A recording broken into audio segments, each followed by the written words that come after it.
네네. 사건이 일어난 지 30주년이 딱 되는 해 또 이번 문제까지 터지니까 네. 중국 정부 입장에서도 굉장히 좀 곤란할 수 있었겠죠. 네. 근데 홍콩 정부가 처음에는 굉장히 강경하게 나갔다가 이렇게 그렇습니다. 태도를 바꾼 배경이 뭐죠? 홍콩 경찰 병력이 3만 명이래요. 그래서 사실상 막을 수가 없구나. 100만 명 이상이 모이면 경찰 병력으로는 차단이나 뭐 통제하기가 굉장히 어렵다고 합니다. 네. 그래서 결국 시민의 힘이 가장 근본적인 요인으로 꼽히고 있고요. 홍콩 내에 친중파들도 사실 많거든요. 근데 이 사람들도 이탈을 했고 재계도 이탈을 했는데 지금 내년에 입법회 선거가 열려요. 그래서 친중파는 만약에 여기서 좀 잘못되면 내년 선거에도 영향을 미칠 수 있으니까 그렇죠. 좀 물러서야 되겠다라는 걸 요구를 했다는 거고요. 또 대중에게 잘 알려진 내용이 아니었는데 이번 법안에 어떤 내용이 또 있었냐면 중국 본토에서 발생한 범죄와 관련해서 중국 법원이 홍콩 내 자산 동결, 압류를 명령할 수 있는 조항이 또 담겼었습니다. 네. 그러니까 경제적인 분야에도 영향을 미치니까요. 그럼 난 홍콩을 떠나겠다. 이런 부자들이 좀 많아졌거든요. 움직임이. 그런데 이렇게 많은 투자자들, 외국인 투자자들, 부자들이 홍콩 시장을 떠나면 동아시아 금융 중심이라는 홍콩의 지위가 무너질 수가 있어요. 그래서 홍콩 재계도 법안에 대한 우려를 크게 나타냈는데 이것도 영향을 미쳤다고 분석이 나오고 있습니다. 홍콩이 뭐 전 세계적으로 가장 대표적인 조세 피난처, 네. 조세 회피처잖아요. 그렇습니다. 그러니까 이제 세금도 낮게 매기니까 네. 홍콩이 금융 중심지가 됐는데 이렇게 정정이 불안정하면 다 떠나버릴 거다. 이미 그런 움직임이 사실 나오고 있거든요. 네. 그럼 굉장히 홍콩 시민들 입장에서는 예민한 문제였을 것 같은데, 네네. 근데 조금 더 이 애초 발단으로 좀 가보면. 범죄인 인도 대상에 중국을 포함시킨 법 개정안을 굳이 이렇게까지 만들 필요가 있었을까요? 이게 약간 정치적으로 지금 정치범들을 중국으로 데려갈 것이다 이런 우려가 여기서 시작된 거잖아요. 왜 우려를 그럼 하게 됐을까? 네. 원인이 있을 거 아니에요. 왜냐하면 이미 중국이 탈법적, 불법적인 방법으로 홍콩의 반중 활동가를 본토로 끌고 간 적이 있습니다. 2015년에 중국 공산당을 비판하는 서적들을 팔던 홍콩 서점상 5명이 사라진 적이 있어요. 그래서 나중에 알고 보니까 중국 당국에 의해서 납치를 돼서 조사를 받았다 이렇게 알려졌거든요. 네. 그러니까 지금 시위대는 그런 행태가 지금까지는 납치다라고 해서 국제사회 비난을 받았는데 만약에 개정안이 통과되면 합법적인 인도가 될 게 아니냐 이거를 굉장히 크게 우려하고 있습니다. 네, 홍콩 시민들 입장에서 보면은 나는 홍콩 사람으로 태어난 거잖아요. 네, 그렇습니다. 영국식 자본주의, 영국식 민주주의에 이미 다 익숙해져가지고 그런 줄 알고 살았는데 갑자기 우린 중국 사람이 되어버린 거잖아요. 네, 그렇습니다. 그래서 뭐 표현의 자유도 통제하고 이런 것에 대한 어떤 억압감이나 이런 것들이 이번 사태의 가장 근본적인 배경이 아닐까요? 그 홍콩의 자유, 더 나아가서 나의 자유가 흔들릴 수 있다. 이거에 네. 대한 불안감이 좀 커졌다는 얘기인데요. 일국양제를 50년 동안 좀 약속을 했는데 사실 2012년에 시진핑 정권이 출범한 이후에 홍콩에 대한 중국의 간섭이 매년 조금씩 많이 강화되고 있는 추세를 보였거든요. 네. 입법회 선거에서 민주파 인사들, 그러니까 홍콩 독립을 주장하는 민주파 인사들이 당선이 됐는데도 각종 명목을 걸어서 당선 무효로 만든 적도 있고요. 올해에는 중국 국가나 국기를 존중하지 않는 행위를 처벌하는 국가법도 추진을 했었습니다. 그리고 홍콩 독립을 주장하는 홍콩 민족당 활동도 금지하고 이렇게 여러 가지 조치들이 계속 이어지면서 홍콩 시민들의 불안감이 높아졌거든요. 그래서 주요 외신들이 사실 범죄인 인도 법안을 계기로 시위가 발생했지만 근본적으로는 반중국 정서가 이번에 터져나온 것이다 이렇게 분석을 하고 있습니다. 그리고 또 중국에서 투자가 많이 들어오는 바람에 네. 집값이 뭐 한 16년 사이에 4배 정도 오르고 이 자산 가격이 폭등하고 또 일자리도 부족해지면서 굉장히 그런 부분에 대한 경제적인 부분에 대한 불만도 많았다고 하던데. 그렇습니다. 젊은 층이 일자리가 많이 부족해졌는데요. 본토에서 청년들이 많이 건너왔어요. 150만 명 이상이 지금 건너오면서 낮은 임금을 더 받기 때문에 홍콩 현지인들보다 직업을 구하기가 훨씬 쉬워진 지 오래됐습니다. 그러니까 젊은이들의 불만은 커졌고요. 중국 지역 부자들이 홍콩을 재산 도피처로 인식하면서 홍콩의 아파트 가격이 2003년 이후에 400%가 넘게 뛰었대요. 그러니까 굉장히 젊은이들은 지금 열심히 노력해도 집을 가질 수가 없는 그런 상황이 됐거든요. 그러니까 청년층 일자리가 저임금 없는데. 일자리가 사라져버렸고 네, 사라져버렸는데. 집값은 막 하늘 높은 줄 모르고 뛰니까 계속 뛰고. 난 희망 없다 이렇게 생각한다는 그러니까요. 거잖아요. 불만이 굉장히 높아졌는데 지금 중국 당국의 개입이 조금씩 가속화되니까 홍콩에 대한 투자 매력도가 분석을 해봤더니 좀 떨어지고 있거든요. 그러니까 홍콩의 자산 가치가 하락한다는 것에 대한 홍콩 원 주민들의 불안도 굉장히 커지고 있습니다. 이게 간단한 문제가 아니에요. 많이 엮여 있죠. 역시. 네. 네. 그러니까 하여튼 근본적인 것은 중국과 우리는 중국과는 계속 다른 네네. 길을 걸어야 한다고 생각하는 거잖아요. 나는 중국인이 아니라고 생각하는 네, 비율이 많거든요. 중국인이 되기 싫다는 거잖아요. 네네, 그렇습니다. 그러니까 사태 해결이 지금 잠깐 봉합이 된 거지 이게 뭐 네. 해결이 됐다고 말할 수도 없는 이런 상황인데, 근데 그 홍콩 시민들이 이렇게 거세게 저항하면서 가장 큰 피해자가 시진핑 주석이다 뭐 이런 얘기가 있다고요. 그렇습니다. 뉴욕타임스가 어떻게 보도를 했냐면요. 이번 법안 추진 중단이 시진핑 주석의 집권 이후에 가장 큰 정치적 후퇴다라고 지적을 했어요. 무역 또 화웨이 문제 같은 이슈에서 미국의 전방위 공세에 지금 총력전으로 대응을 하고 있는데 여기서 홍콩 사태가 터지니까 여기까지 이제 막기는 좀 힘들잖아요. 그래서 네. 여력이 부족하니까 이번에 중국 지도부가 굴욕을 감수하고 사태를 진정시키기로 했다. 뭐 이런 관측도 나온 적이 있고요. 그리고 말씀하신 것처럼 천안문 시위 30주년 직후인데 20대 대학생들이 주도한天安문 시위를 연상시키는 이번 젊은 층이 주도한 홍콩 시위가 중국 정부 특히 시 주석에게 부담이 됐을 것이다. 이런 분석도 나오고 있습니다. 사실 저는 이거 더 오래 갈 줄 알았어요. 네.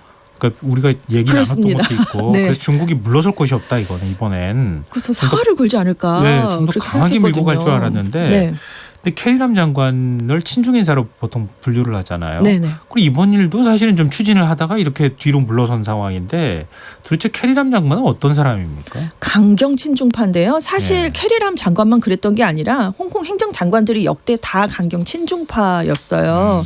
근데 캐리람 장관은 특히 지난번에 2014년 우산혁명이 있었을 때 홍콩의 2인자인 정무시장이었거든요. 네. 그래서 우산혁명을 강경 진압하도록 지령을 내렸고요. 79일 만에 해산을 시켜서 또 이후에 1000명에 달하는 시위 참가자를 체포하는 데도 앞장을 섰습니다. 그때 이겼어요. 그렇습니다. 그래서 네. 당연히 중국 정부가 신임을 하게 됐겠죠. 그래서 2017년 3월에 열린 행정장관 선거에서 중국의 전폭적인 지지를 얻어서 당선이 됐는데요. 당선되자마자 내각을 친중 인사로 채웠어요. 그 이외에도 노골적인 친중 행보를 많이 보였는데 이번에도 12일에도 자식이 매번 요구하는 걸 들어주면 당장은 모자 관계가 좋을지 몰라도 자식이 장성하면 말리지 않았던 어머니를 원망하게 될 것이다. 이런 발언을 했습니다. 그러면 어느 나라 국민이나 제일 싫어하는 말이에요. 그런 말을. 여기에서 홍콩 시민들의 분노가 더 폭발을 하게 된 거예요. 네. 그러니까 행정장관이라는 사람이 갖고 있는 국민에 대한 인식이라는 게 그렇죠. 이것이냐 이것 때문에 네. 더 폭발을 하게 됐어요. 그래서 이번에는 이제 아예 사퇴해라 이런 얘기까지 나왔잖아요. 그래서 2022년 6월 30일까지가 임기인데 아마 채우지 못하고 물러나지 않을까 이런 전망도 지금 나오고 있는 상황입니다. 근데 아까 시진핑 주석이 제일 피해자다 뭐 이런 얘기도 하지만 피해자가 아니죠. 사실은 가해자인데 어떻게 보면. 네. 근데 어찌됐든 미중 무역 갈등이 격화되는 상황에서 중국의 입지가 축소됐다는 점에서 지금 피해자라고 저희가 한 건데요. 네네. 그러니까 지금 이번 사건이 미국과 중국의 대리전 양상이라고 하는 것도 그런 배경에서 나온 얘기죠. 미국이 뭐 무역 전쟁도 일으키면서 계속 압박을 가했죠. 그 와중에 지난번에 국방부 보고서에 대만을 국가로 명시했습니다. 그러니까 하나의 중국 맞아요. 원칙을 뒤흔들겠다 이런 뜻을 내보인 중국 거잖아요. 입장에서 정말 예민해하는 40년 만에 처음으로 이제 이런 얘기가 나온 건데 네. 군사적 갈등으로 전선을 확대했죠. 근데 이번에 미국이 이제 발표한 입장은 홍콩 주민들의 시위를 지지한다 이런 얘기를 내놨습니다. 그래서 이제 중국을 압박할 카드로 홍콩 문제를 사용할 수 있다 이런 점을 내세운 건데요. 지금 미국이 홍콩을 중국과 별개의 국가로 생각해서 관세 부과나 제재를 하지 않고 있거든요. 네. 그러니까 무역 전쟁과 상관이 없다는 거죠. 근데 지금 미국 상하원 의원 10명이 홍콩의 자치 수준을 매년 평가해서 만약에 기준에 미달하면 이런 특별 대우를 박탈해야 된다. 이런 내용의 법안을 제출했습니다.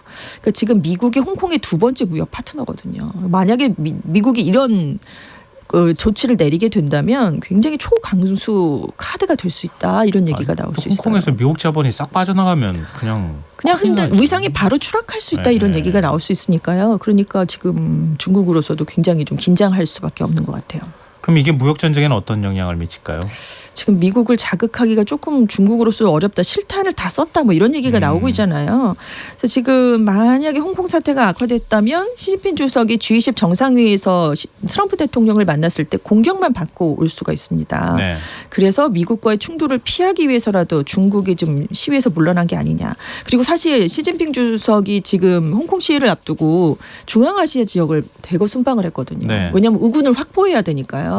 그랬는데 지금 그 와중에 홍콩 사태가 터지니까 그 순방 성과도 많이 희석이 됐고 그래서 중국 정부가 사실상 지금 한 발 물러선 건 확실하잖아요. 그렇기 때문에 미중 무역 전쟁도 더 수세에 몰리게 됐다 이런 얘기가 나오고 있습니다. 그래서 북한을 간다는 얘기가 나온 게 아닌가. 분위기 반전을 위해서 북한을 가는 거예요. 그러니까 이거 뭔가 내밀 카드가 있어야 되잖아요. 저는 그런 생각이 확 들더라고요. 맞아요. 세계 이 외교라는 게 이렇게 다 연결이 됐기 그러니까요. 때문에 그럴 수 있는데요. 네네.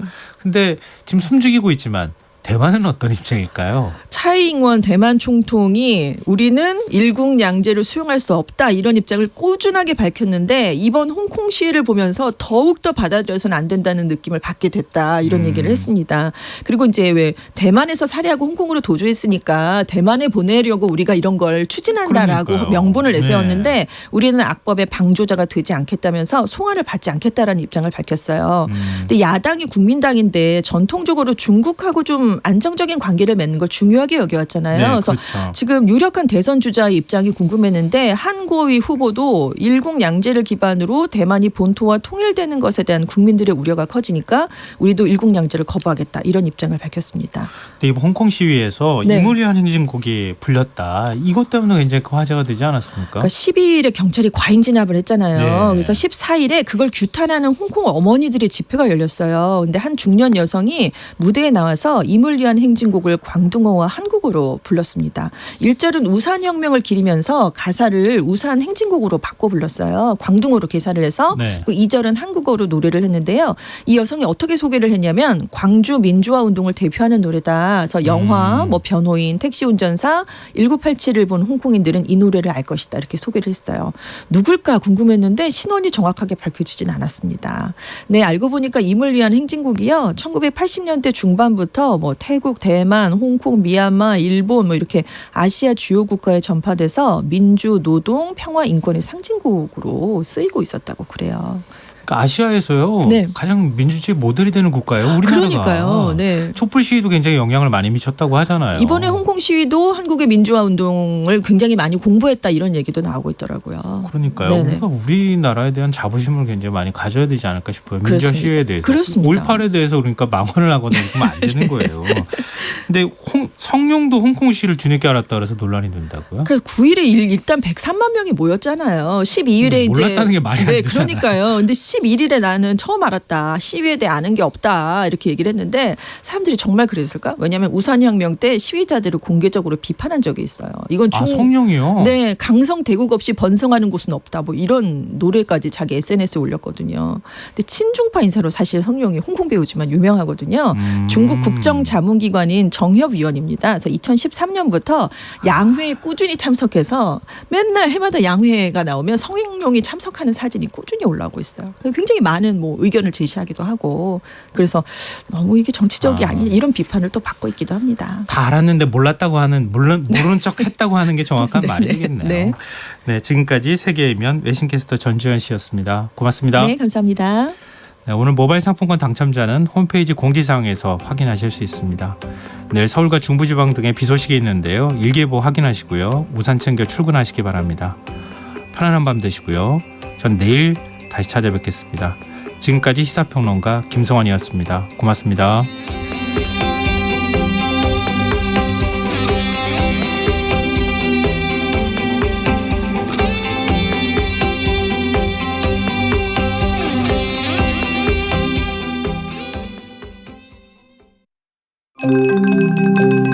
KBS 기상통보.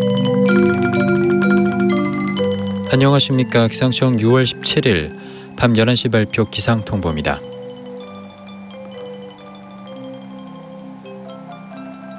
내일 밤부터 모레 새벽까지 중부지방을 중심으로 비가 내리겠습니다.